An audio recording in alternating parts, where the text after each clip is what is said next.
नमस्कार दोस्तों, आज हम पढ़ेंगे एग्रोनॉमी।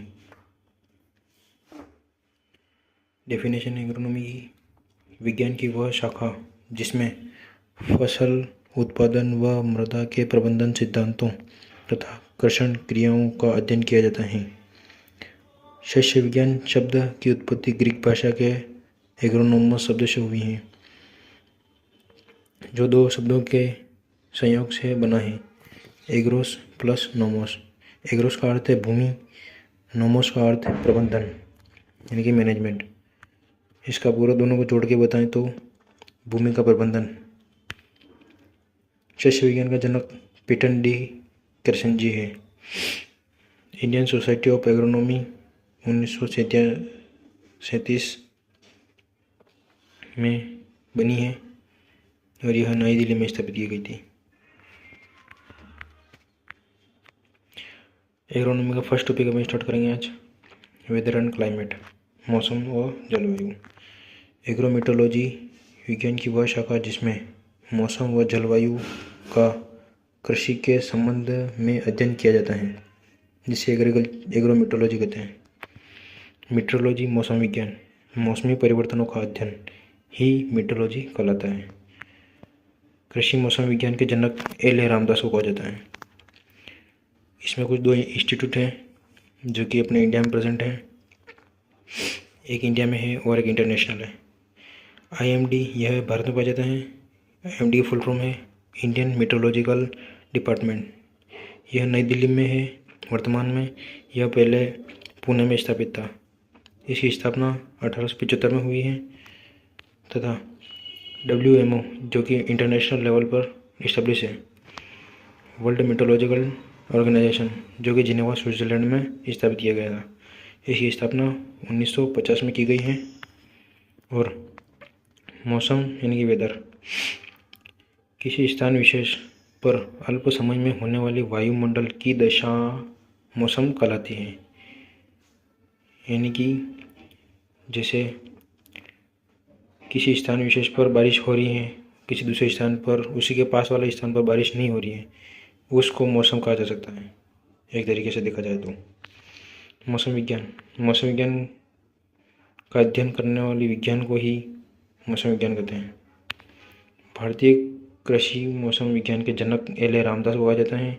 कृषि मौसम विज्ञान के जनक DN वालिया हैं।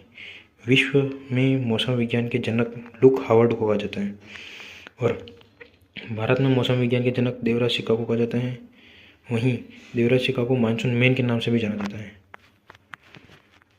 मौसम विज्ञान में एक पैरामीटर वेधशाला पाई जाती है, जिसकी लंबाई और चौड़ाई, इसकी लंबाई उत्तर से पूर्व की ओर, उत्तर से दक्षिण की ओर होती है, जो कि 60 मीटर है, और 40 मीटर चौड़ी होती हैं, जो कि पूर्व से पश्चिम की ओर होती है।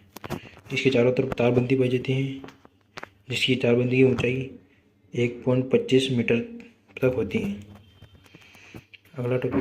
अगला क्लाइमेट या जलवायु। मौसम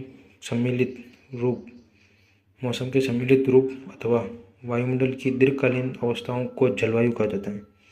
जैसे अपने 3 मौसम होते हैं एक वर्ष, एक ईयर में, जैसे रबी, खरीफ और जायद।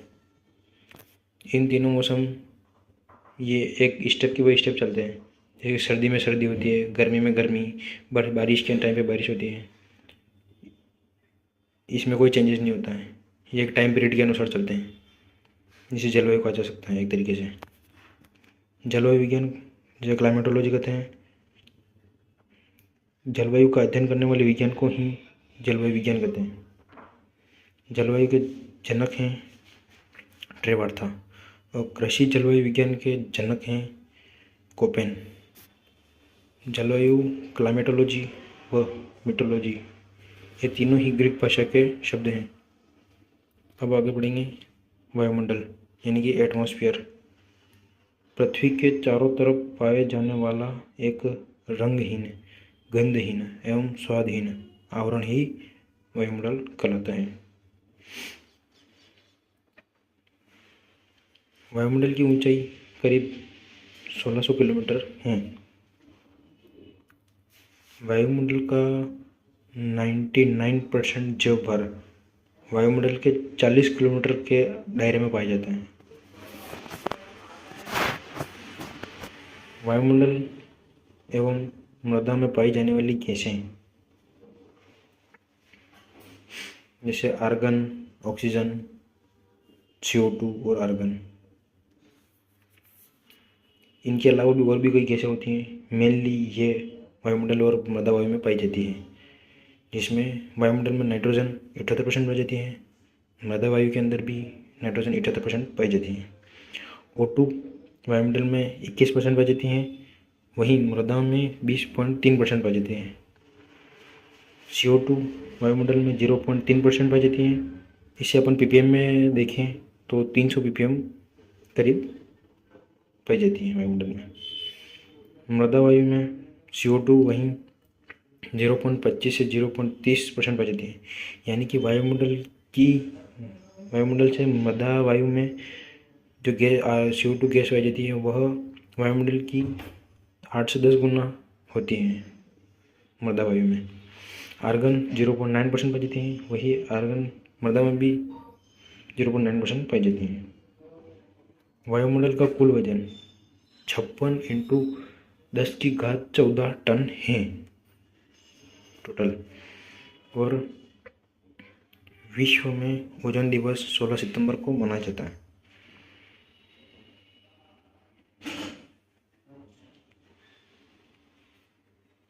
वायुमंडल की संरचना या स्ट्रक्चर ऑफ एटमॉस्फेयर इसे 4 भागों में बांटा गया है: ट्रोपोस्फेयर, स्ट्रेटोस्फेयर, मेसोस्फेयर और थर्मोस्फेयर। ट्रोपोस्फेयर को क्षोभ मंडल कहते हैं। ट्रोपोस्फेयर यानी कि ट्रोपोस्फेयर का दूसरा नाम क्षोभ मंडल है। स्ट्रेटोस्फेयर का दूसरा नाम समताप मंडल है। मेसोस्फेयर का दूसरा नाम मध्य मंडल है। और तापमंडल का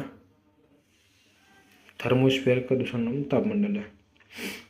तापमंडल की निचले वाली जो परत होती है उसके अंदर आयन मंडल पाया जाता है, जिसमें रेडियो विकिरणें पाई जाती है। इसमें मैंने एरो करके लिखा हुआ है। इस स्तर में आयन मंडल पाया जाता है। जैसे कि आपको दिख रहा है, नीचे वाली ट्रोपोस्फेयर जो परत होती है वायुमंडल में 8 किलोमीटर से 18 किलोमीटर तक पाई जाती है। वहीं स्ट्रेटोस्फेयर 18 किलोमीटर से 50 किलोमीटर तक पाई जाती है। और मेसोस्फेयर 50 किलोमीटर से 80 किलोमीटर के बीच में पाई जाती है। और थर्मोस्फेयर जो कि सबसे ऊपरी परत है वही 80 से 1600 किलोमीटर के बीच में पाई जाती है।